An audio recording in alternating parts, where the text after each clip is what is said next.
Danas ćemo pokazati kako se bezbedno spustiti niz neku kuću, drvo ili bilo šta što imate u okolini. Evo sad će vam moj kolega sve to objasniti lepo. Da pređemo na stvar. Da bi se spustili, a da nemate merdevine ili tigrane, potrebno nam je kao prvo kanap.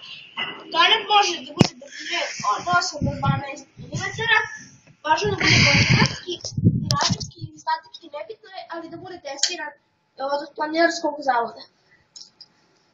Dakle, dalje vam treba jedna osmica, to ćemo vam dalje prikazati da se snimim, karabinjer kuke i naravno pojas. Pojas treba da bude malo kvalitetniji, da ne bude neki čajnez. I sad primenjujemo sledeće. Spuštamo se polako dok ne dođemo u neku pozu. Ste vi živi?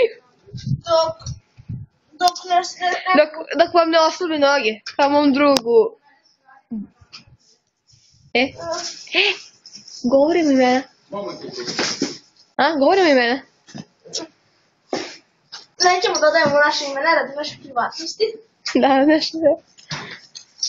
I polako se spuštamo, ja ću sada pređem u stil koji ja nazivam na glavu.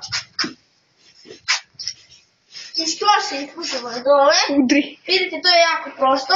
Jednoj ruci držite ovako i samo udri Đurđa. Kad dođete skroz maltene glavom udarite, premotate kanap, udarite nogom od zid i okrenete.